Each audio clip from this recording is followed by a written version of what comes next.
Monkeys in their current state are stupid and dumb. That's why, after playing the hit game Bloons Tower Defense 6, I realized that the only way to improve modern monkeys is to make them replicate those in the game. That's why I need to know how much money it would cost me to create an army of monkeys that are able to wield military-grade super weapons to prepare for the balloon invasion that we all know is rapidly approaching. Going over every monkey in one video would be way too long, so that is why we'll be splitting up each video by monkey class, and in this video we will be going over every primary monkey in their base forms and tier 5 upgrades. The first monkey that we are going to be financially evaluating is obviously the classic unupgraded dart monkey. To start, how much does a monkey cost? Well, a chimpanzee, which is the ape which the balloon monkeys have evolved from, costs about $6,000, but they're totally free of charge if you just pluck one out of a tree. But for the purpose of today's video's calculations, we're going to be assuming that you took this monkey right out the jungle and are neglecting to feed it or vaccinate the poor thing. The creation of a dart monkey is pretty simple. Just take your chimpanzee and hand it a throwing dart. Each dart is about $2 and the base dart monkey tosses 1 per second. Take a second to pull out your calculators and crunch the numbers. And now you'll see that the base dart monkey costs about 2 real-life United States dollars each second that it's on the map. Now, moving on to the first tier 5, that being the Mega Juggernaut upgrade.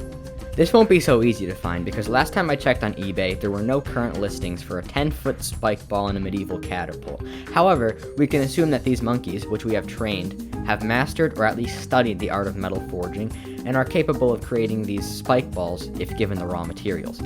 So for each ball, the diameter is about the same as the monkey that wields it. Since the average height of a chimpanzee is 5 feet, we can do some quick calculations to find that the volume of this spike ball would be 65.45 feet cubed. The best metal for the monkeys to use would most likely be the cheapest and most abundant, which can still pop lead balloons. Since iron is so abundant in our modern world, it would be the monkey's first choice. The current price of iron is 4 cents per pound, and since our iron ball would be weighing approximately 31,000 pounds, each ball would cost us $1,240 to fire.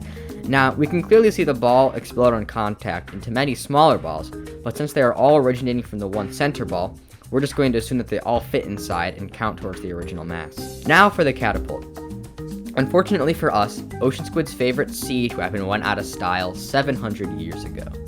No matter, as in the Dungeons & Dragons 5th edition, a large catapult costs 800 gold pieces. Using today's gold prices and the size of a gold piece, each catapult would cost 120,000 United States dollars.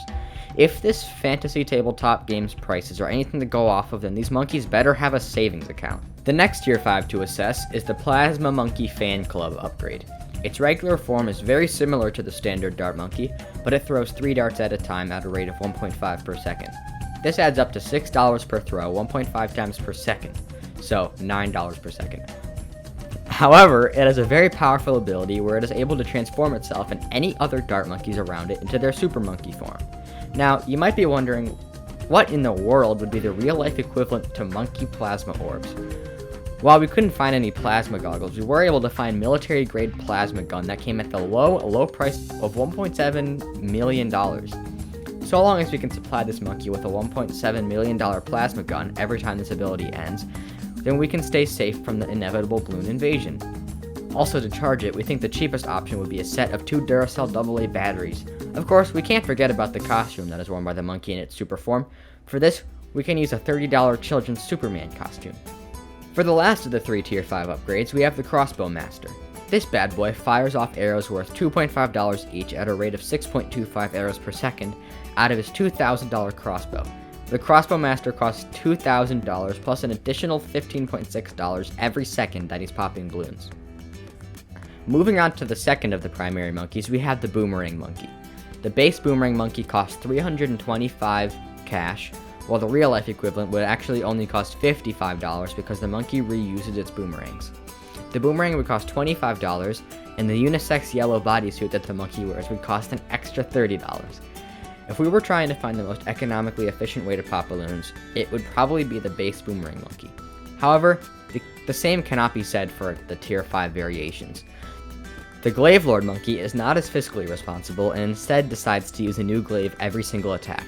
The closest real-life equivalent to the glaive that we could find is this $490 glaive replica.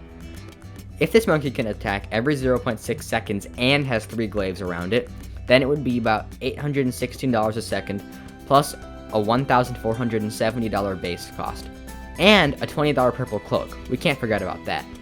Next up, we have one crazy monkey. The permacharge monkey fires pretty dang fast at 29 times per second. If we use these $25 steel boomerangs, that means we would be spending $725 per second, which is a slight bit more than the glaive lord. As for the launcher, these super intelligent monkeys would be able to use an electromagnetic launcher to fire these boomerangs. This would cost us $300 on top of the insanely cool $35 Teen Titans Go Cyborg costume. That's a base cost of just $385. Now the final boomerang monkey is kind of boring. It's just a slightly larger boomerang. We calculated the cost anyway, and it'd be $136 per second. Now this is where things get interesting. For the base bomb shooter, the cannon itself could be bought off eBay for about $1,000. Don't ask me why eBay is selling cannons. The bomb, we can assume, is a dumb bomb, which is one with no guidance system and is just an iron mold filled with explosives and a fuse. The US government claims that a small dumb bomb would cost about $300. With a fire rate of 1 for every 0.63 seconds, that would mean that the tower costs $476 a second on top of the $1,000 base cost. This cost is well above the $525 cash cost of the in-game tower.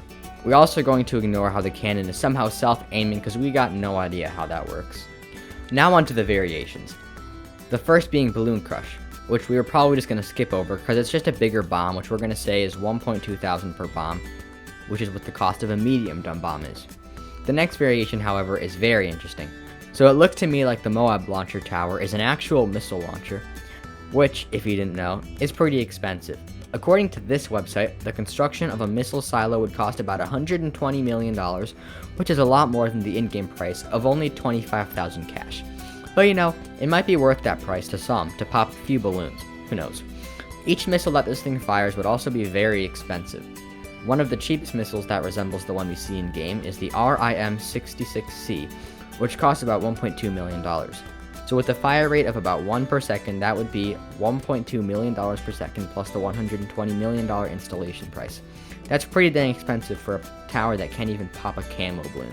The third tier 5 is far less interesting. It's just a big bomb that splits into a ton of smaller bombs. The end cost we got is about $14,600 per second with the 1.5 second fire rate. The next tower we will talk about is the tack shooter. So to me, this just looks like 8 nail guns strapped to a fire hydrant, so that's what we're gonna say it is. We can buy the fire hydrant on eBay for $130 and each nail gun would cost us $40.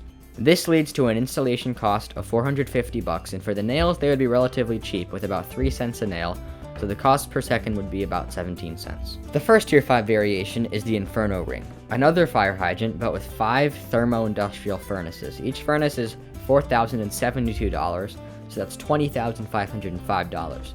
I'm just going to ignore that meteor special attack because how would I possibly calculate that? For the Super Maelstrom upgrade, we're going to be getting a little bit more expensive. It's another fire hydrant, but this time it's using saw blades. Each saw blade is $17, so that means it's $114 a second. Easy, right? Well, not really, because it has this stupid ability which releases 1, 2, 3, 4, 5, 6, 1,080 saw blades. This means that each ability will cost us $18,360. For the final upgrade, we have the Tack Zone. It's pretty much the same as the base tack shooter, but with extra nail guns, and it shoots really fast.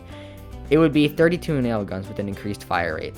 All of this adds up to a base cost of $1,410 with $3.69 per second of nails. Okay, next up we have the Ice Monkey. Well, this is going to be hard to make in real life. We're just going to say that the base Ice Monkey is a basic monkey, but with $200 liquid nitrogen can. Super brittle, 2 liquid nitrogen cans. And a bag of Target ice, absolute zero, 1,000 liquid nitrogen cans, and a large kid's boo-boo ice pack, icicle and pail, a snowball launcher, and 4 liquid nitrogen containers. Okay, I'm glad we're done with that. Now let's move on to a monkey with an actually calculable cost. For the glue gunner, we would need about 1 Elmer's glue bottle to cover a balloon in its entirety, and with a fire rate of exactly once per second, it would cost us $1 per second to keep this guy going.